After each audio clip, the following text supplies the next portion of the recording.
Howdy folks, I'm Keith Bowen. This is Hard Rock University.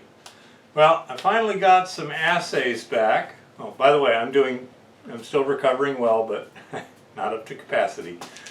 Got some assays back from all the testing I've been doing with Ryan's ore. Now that 200 kilogram test I did with the triple Threat Hydramatic, here's the results here.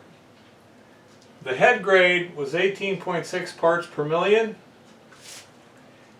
I ground it, ran it through the extraction, and it was at 7.06 part per million in the tailings, which would have been a 60% recovery.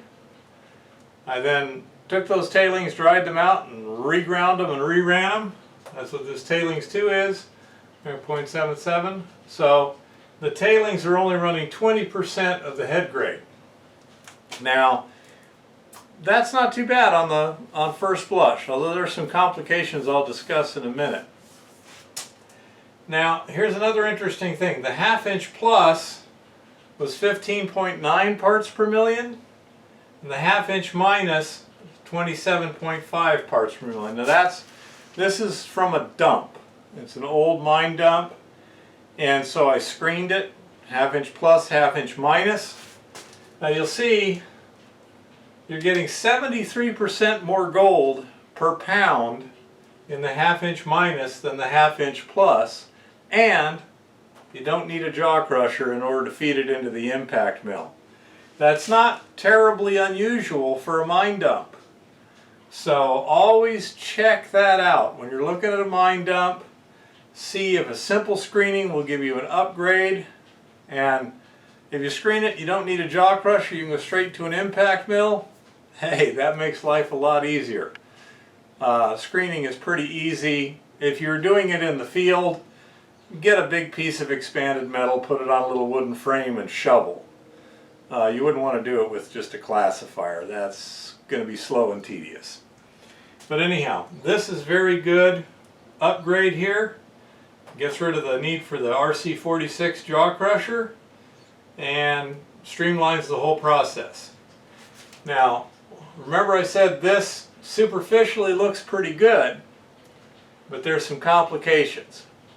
Now, this was the Hydramatic that had been modified into what I called the triple threat. As such, it was not designed from a clean sheet to do what it was doing. So I designed a prototype and built a prototype of the bucket concentrator, and so where I was just using some other stuff. I wasn't using the Hydramatic. It's more compact, it's simpler, it's lighter, blah blah blah. So let me put the new numbers on the board for that extraction and we'll see what I'm talking about. Okay, so I used the triple threat Hydramatic. I was fairly pleased with it as just a fabricable modification.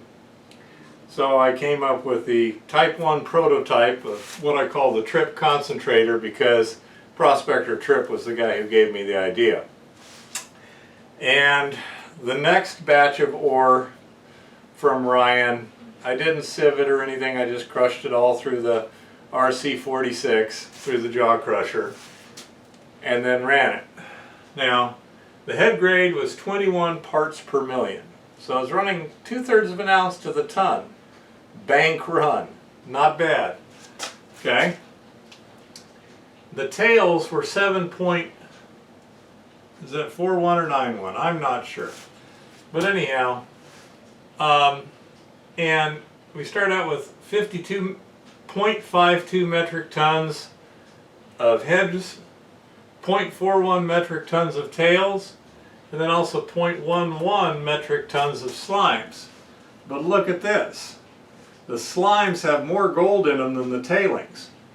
Right away you think I'm floating gold off. Gold's getting washed through the system here. Okay? So this together gives 37% remaining in the slimes and the tailings. So that would be a 63% recovery. Not real exciting, but you know, not horrible. So again, I reran it, and second tailings is 4.77 parts per million, 0.36 metric tons. And the slimes too was 6.38. Again, it's higher than the tailings, indicating probably washing gold through, because this is a much finer material than that. It should not be crystal locked. It's generally being washed through if it's in your slimes but not your tailings. And 0.045 metric tons of those. Now this is grams of gold in each fraction. So we start with 10 grams, and we've got 4.05 grams in the tailings and slimes first batch, 37% recovery. Now, I did not rerun the slimes from the first run, figuring it was already thoroughly, ground up, and I was hoping there wasn't much gold in it. So, this was simply set aside.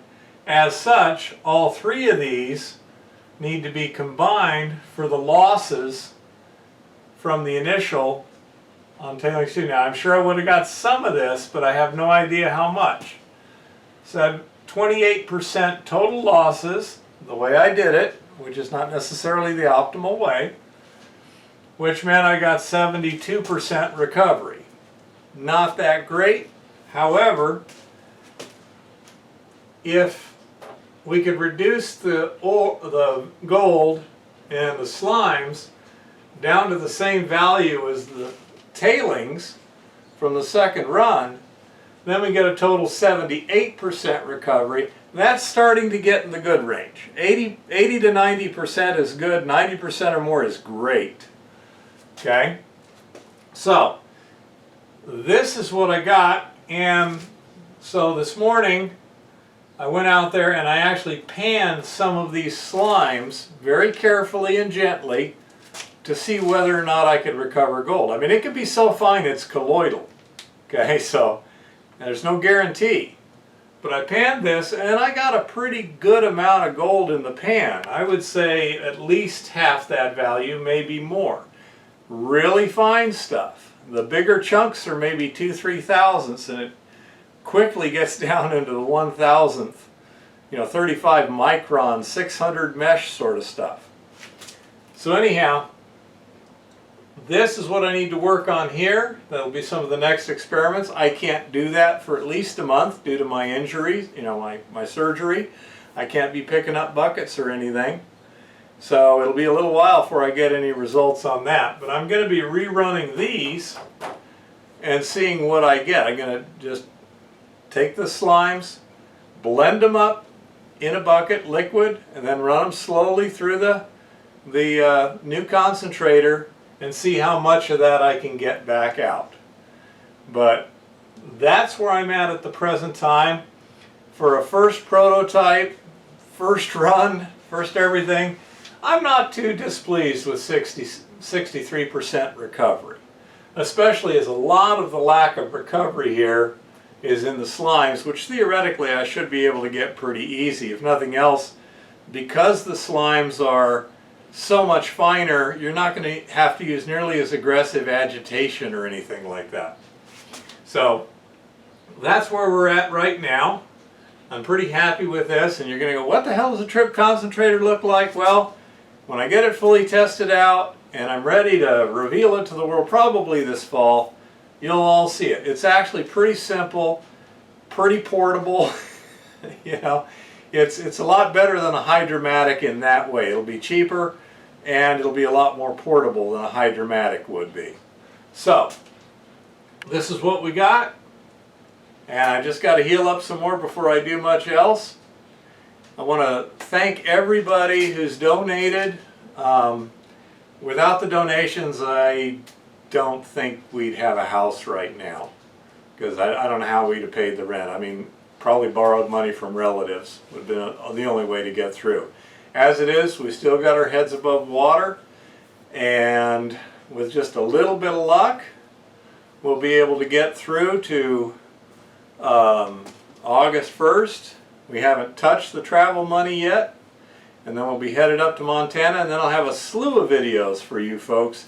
We got two prospects that he wants a thorough survey and research done on.